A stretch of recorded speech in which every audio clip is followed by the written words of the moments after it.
Colin Coleman, the Managing Director of Goldman Sachs here in South Africa and a partner of the Wall Street firm, joined me earlier to discuss his views on South Africa's chance to repeat the Mandela miracle. This was sparked by an op-ed that was published this morning in the Financial Times of London.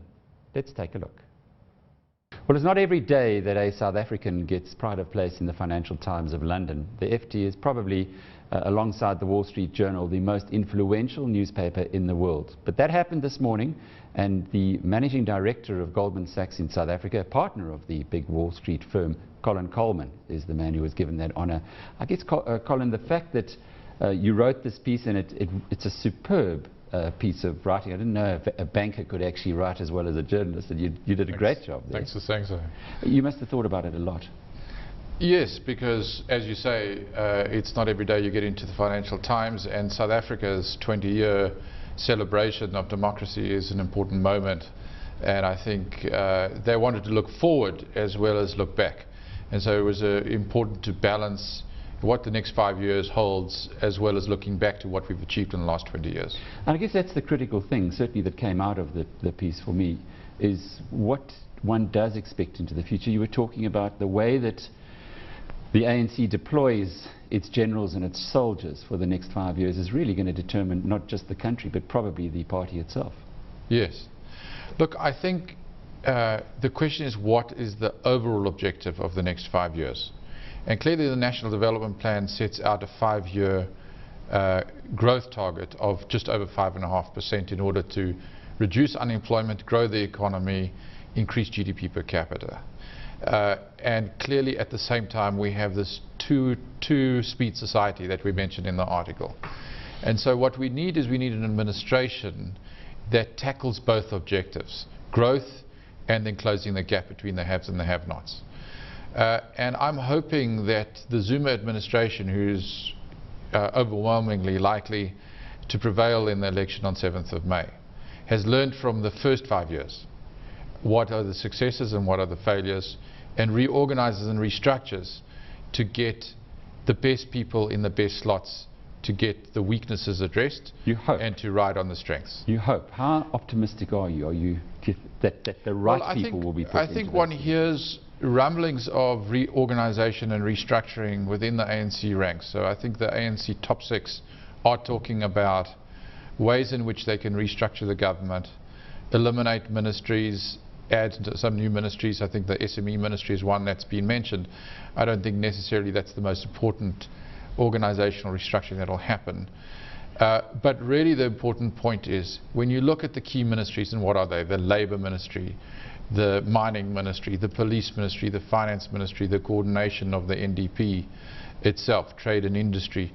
How are those ministries going to be populated, not just at the cabinet level, but also at the Director General and main departmental level, plus the main institutions of the state, and particularly the developmental state, meaning the state-owned enterprises. In particular, Eskom has been in the headlines.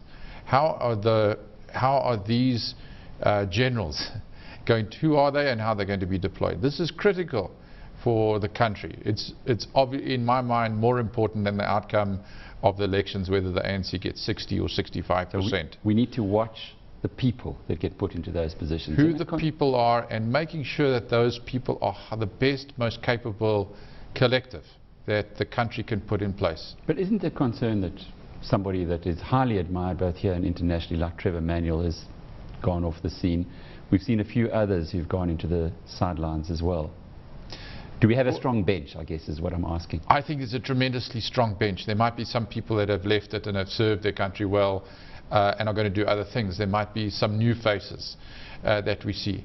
But there's definitely, and we touch on this in the op-ed, there's definitely a generational shift that's coming. And I think this is President Zuma's last administration. Constitutionally, he can only be there for 2 terms.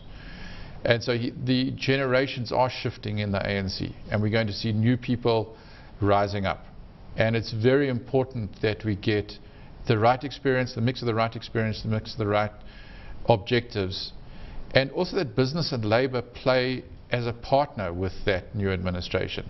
Because if we are not working with the government to try and bridge the gap with the haves and the have-nots, we're not trying to work with the government to get the growth, if Labour doesn't play ball with its alliance partner, then there's going to be a tremendous amount of tension and we're not going to get to where we need to be. And the other consequence, which I found fascinating in your article, was in 5 years' time, depending on what happens in this period, this last period of Jacob Zuma's administration, you said the ANC might be, I'm using my own words, making laws or actually on the opposition benches.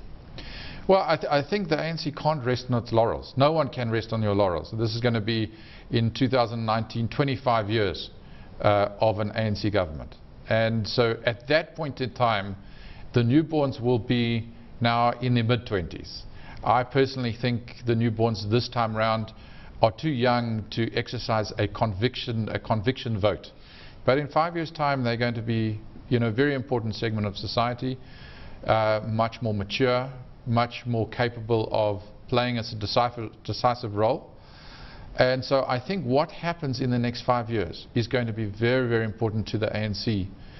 Does it keep its alliance together? Does it keep on track its programs? And if it implements well, it deserves to be in government for the next 5 years. If it doesn't, it's going to struggle to keep the troops united. Which gets back to your point about people, people, people. Colin, just to close off with, you do a lot of work behind the scenes. You've been representing Goldman Sachs in South Africa for nearly 14 years now.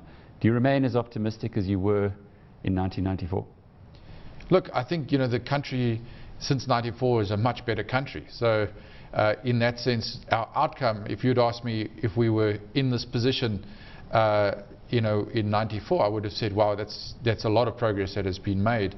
There's certain things which I'm hoping can get corrected, right? So particularly the culture of corruption, the culture of dependency, and the culture of believing that you rightfully are going to get certain things rather than work for them. I think that culture has to change.